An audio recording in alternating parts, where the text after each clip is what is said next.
I moved abroad and somehow I ended up in a fight about nouns. Not taxes, not visas, not appliances, but a word. Apparently, one of the most emotionally dangerous things that you can do online now is to call somebody an expat. Because the minute that you live outside of your home country, people start asking you what you're called, what you are. An expat, an immigrant, migrant, foreigner, problem. And then everyone says it with confidence. The confidence of a person holding a clipboard from the Department of Correct Terminology. You see, my own view is very simple. You're an expat until you decide you're staying for good. At that point, to me, you become an immigrant.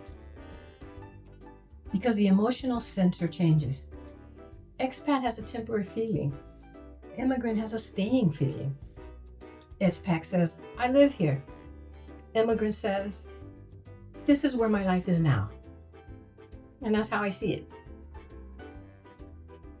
Not because I run the language, not because I issued the policy, just because at some point, temporary stops being temporary. Even if your paperwork is still trying to process the news. The government doesn't care about your identity journey.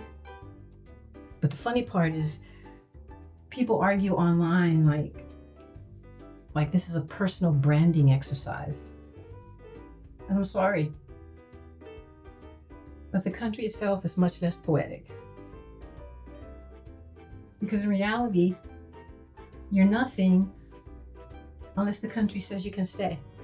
And that's the least romantic part of the whole conversation. You can call yourself an expat. You can call yourself an immigrant. You can call yourself internationally relocated, a free spirit. And the government's going to still be like, that's lovely. Please submit your Form 12B. Because temporary residency can be revoked. Permanent residency can be revoked. Statuses change. Rules change. Governments change. Look what they did in Portugal. Paperwork changes. Entire lives can sit on one stamp and one appointment. Then there's the other argument. That the expat is a privileged word. That is used only by Americans, Brits, and people from old colonial countries. People who want the glamour of migration without the humility of the word immigrant.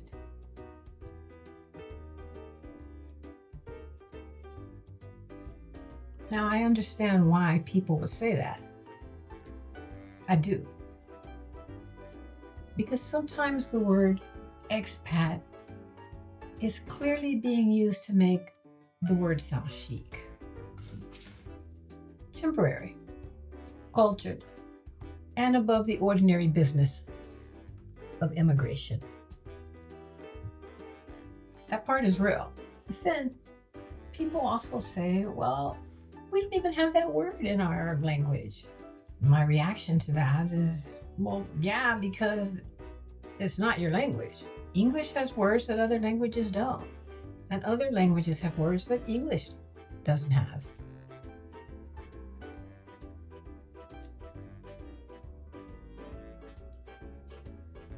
It's not a scandal. That's just Tuesday. Not every word maps cleanly. Not every category travels. And not every term has to exist everywhere. Otherwise, I'd like to file a complaint about several Czech words or other words in other languages that the English language is unemotionally prepared for. I think a lot of this argument, it's about class.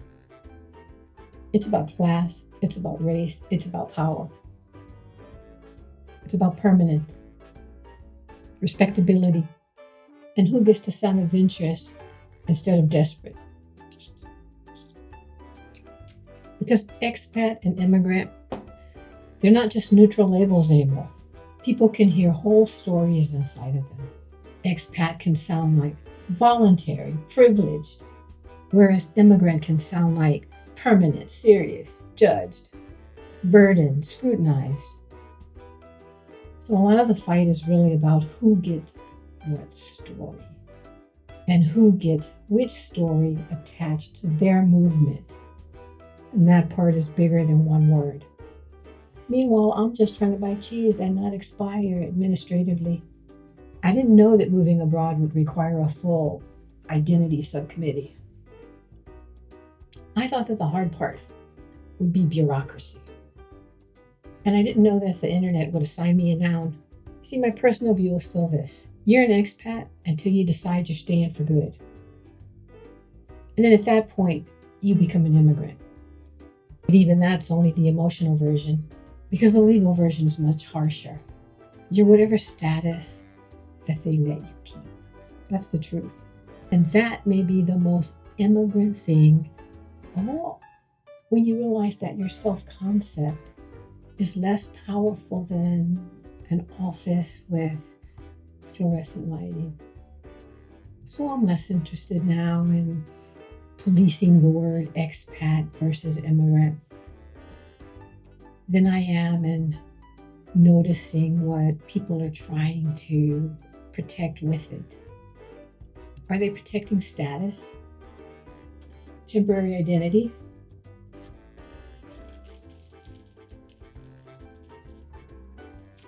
Or distance from struggle? A fantasy about themselves? Or a real difference in intention? Probably all of them. But if you ask me personally, the word changes when your relationship to the place does. It's not when the internet votes. It's not when somebody yells at you in a comment and says, "You're an immigrant, you're an expat." And it's not when the argument gets loud. It's when your life does. And at some point, you stop sounding temporary to yourself. And that may be the moment that the word changes. I don't know, lady. I'm just a dog.